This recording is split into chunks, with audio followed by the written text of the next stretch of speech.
পুরনো একটি মামলা তদন্তে নেমে এক ব্যক্তিকে গ্রেপ্তার করে তার বাড়ি থেকে একটি দোনলা বন্দুক ও 18 রাউন্ড কার্তুজ উদ্ধার করল নানুর থানার পুলিশ। ঘটনাকে ঘিরে এলাকায় চাঞ্চল্যের সৃষ্টি হয়েছে।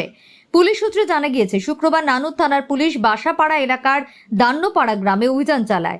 অভিযানে আলাউদ্দিন শেখ নামে এক ব্যক্তিকে গ্রেপ্তার করা হয়।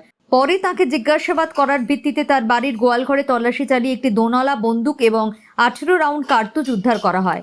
পুলিশ জানিয়েছে, শনিবার ধৃতকে বোলপুর মহকুমা আদালতে তোলা হবে। তদন্তের স্বার্থে তাকে 10 দিনের পুলিশ হেফাজতে নেওয়ার আবেদন জানানো হবে। পুলিশের প্রাথমিক তদন্তে উদ্ধার হওয়া আগ্নেয়াস্ত্রটির বৈধতা, লাইসেন্স সংক্রান্ত নথি এবং কী উদ্দেশ্যে তা বাড়িতে রাখা হয়েছিল সেই বিষয়গুলি খতিয়ে দেখা হচ্ছে। ঘটনা তদন্ত অব্যাহত রয়েছে।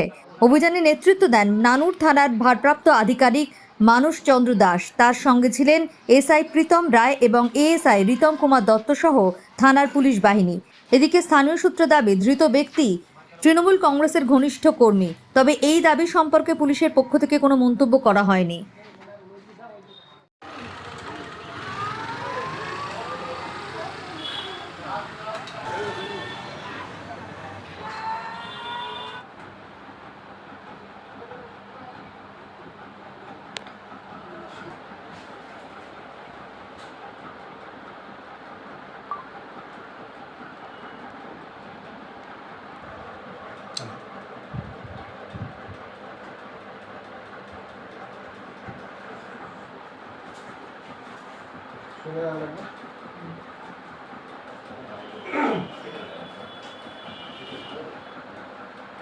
স্টেটমেন্ট দিও না, হয়ে গেছে তো?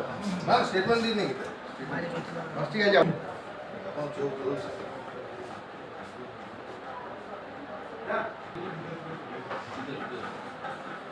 নিয়ে যাও।